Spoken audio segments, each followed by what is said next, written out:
Okay guys, so big announcement here. The channel officially has a sponsor now. It's been a long time since I had a main sponsor, but Barbell Apparel is going to be sponsoring myself, sponsoring the channel. They're going to be the only sponsor moving forward on the channel. And basically, you might have heard of them from Alex Leonidas, Alpha Destiny they work with, Zach Tellender, Alexander Bromley, whose shirt I'm wearing now. And they sent me a bunch of different clothes to try out. Dress clothes, shorts, shirts, tanks, all the things. And I like the feel of them. Obviously, they fit pretty well. They show off the physique. So I have been working on the physique. That's one thing I'm going to show more of moving forward as far as how things are coming along with training and goals moving forward and that sort of thing. So I've taken a little bit of a hiatus here the last couple of weeks with travel and all that sort of stuff. But there's a lot of big stuff coming up this year. And Barbell Apparel is going to be a part of that. So I'm going to have a main page, which I will link, where I'll show some of my favorite stuff. And if you check that out, it not only supports me, it supports them, it supports everything, supports the channel. It's going to help us all grow. So I appreciate if you would check that out. And what we're going to do is coming up here, just as they've done with, like I said, Alexander Bromley. This is his shirt, brick by brick shirt you might have seen.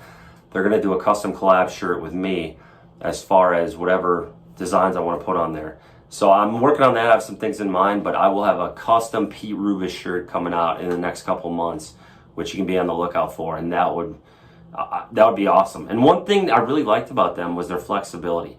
So I am big into tri-blend. I like that breakdown of, I think it's 50% cotton, 25% polyester, 25% rayon.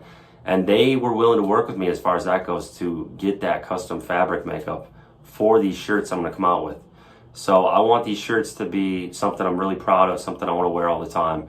And I'm going to make it basically as sick as possible. I'm going to make it awesome. So just help me out, help the channel out. Check out Barbell Apparel. They're going to be the sponsor moving forward. I'm really excited about that. We got big things coming here. I'm still lifting pretty hard. I'm training pull-ups really hard right now, push-ups, running a bunch. I've got a lot of things to talk about because there is a lot of stuff that I haven't gone over that coming up here is going to be pretty exciting. But I'll get to more of that down the line. In the meantime, I appreciate you guys as always. Thanks for watching the channel. Thanks for supporting everything. And I'm out. Okay, guys, so today we need to talk about pull-ups. So pull-ups are one of those exercises that a lot of guys don't like. And to be honest, I never liked when I was heavier. When I was 240, 250 pounds, pull-ups were the last thing I wanted to do. Any body weight dominant exercise is going to be a heck of a lot more difficult when you're heavy. But pull-ups are one of the more beneficial exercises you can do. If you want to build big lats, get your lats as strong as possible, and isolate your lats, what better way than pull-ups? And obviously with pull-ups, there's going to be some involvement of the rhomboids and some of these other muscle groups surrounding the lats. But in my opinion, whether or not this is a hot take, I'd say pull-ups isolate the lats better than just about anything. Because the other exercise I really like for upper back are seal rows, but seal rows are a lot more rhomboid dominant than pull-ups. Pull-ups hit the lats a bit more, seal rows hit the rhomboids. So I would say if you want to get big lats, if you want to get stronger off the floor on deadlift, if you want to have all these benefits, start doing pull-ups. So let me just kind of get into each thing of this. Lat isolation, very tough to do. If you're doing a lat pull down, if you're doing a cable row, if you're doing a seal row, if you're doing a barbell row, you're going to get, some involvement of these other muscle groups. On a barbell row, oftentimes my issue with barbell rows is they turn into a low back exercise. So generally, when I program in barbell row variations for my clients, they are used as a low back exercise to kind of overload the low back and turn into a cheat row. The pendlay row style that I kind of made popular with the hybrid between the deadlift and the row. That's what I like to do with barbell rows. Same with T-bar rows. T-bar rows always inevitably turn into a cheating movement where it's heavily low back dominant. And then you have movements like a seal row, like a chest supported row, where you're kind of taking the low back out of the equation, but you're still getting all these other muscle groups involved as far as the traps, rhomboids, and that sort of thing. So this is where I feel pull-ups might be the superior option.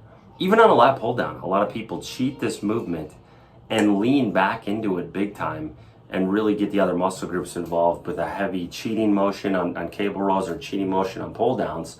So with pull-ups, I can keep them as strict as possible and really isolate the lats more so than these other exercises, because if you do them in a non-kipping manner, there is less cheating involved. Now you can still do a pull down to where, the light came on, guys.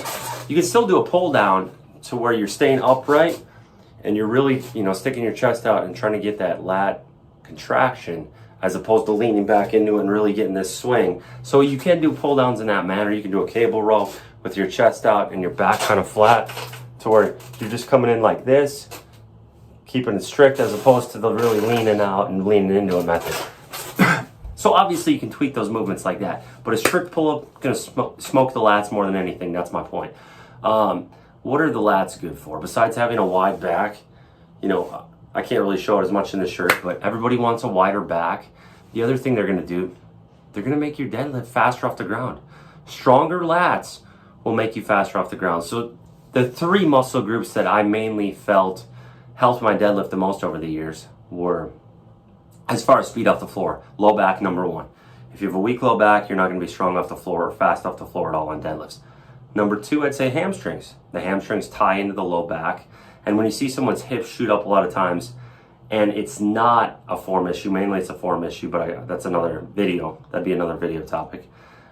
When the hips shoot up and it's not a form issue, it's often weak hamstrings can be a culprit. But the third thing to really give you that speed off the ground on deadlifts are the lats. The lats are huge for getting that initial explosion off the floor. So that's one reason why, if you're a strength athlete, do pull-ups, I should say.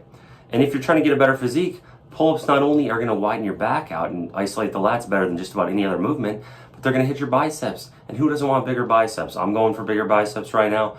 I'm trying to always work on these. My biceps aren't great. I'm also pale. That doesn't help. But I'm trying here, guys. I'm trying to get bigger biceps, and one of the things that's going to help are pull-ups.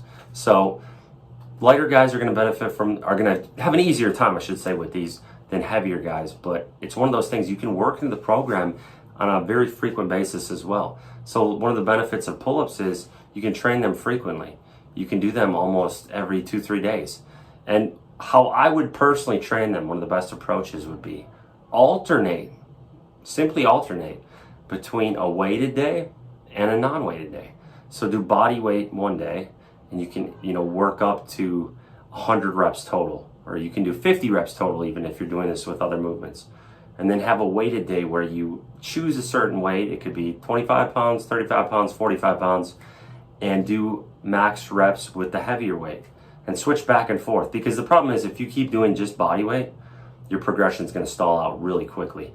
So that's why you want to change up, just like you would with your bench training. You're not always going to hit the same rep range and the same weights. Change it up. Do weighted with different weights. Do body weight. Do all these sorts of things to get the most benefit out of them.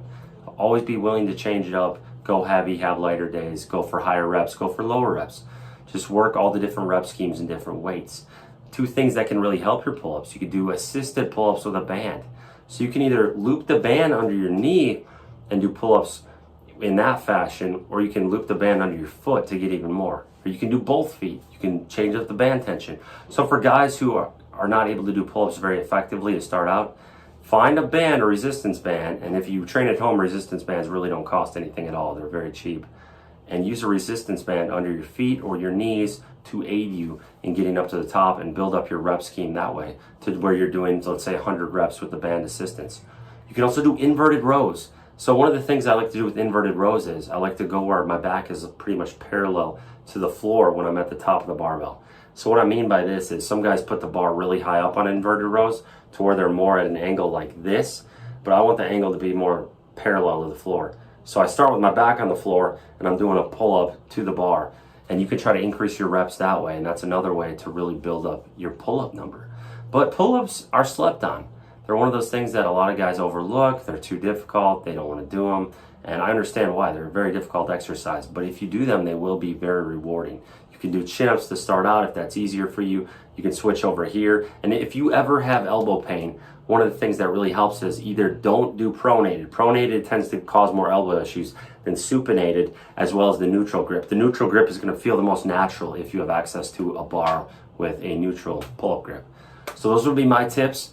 Let me know if you guys like the video. Check out Barbell Apparel and the line. I'm going to come out with a custom shirt. It helps support the channel. Appreciate everybody. Thank you for watching.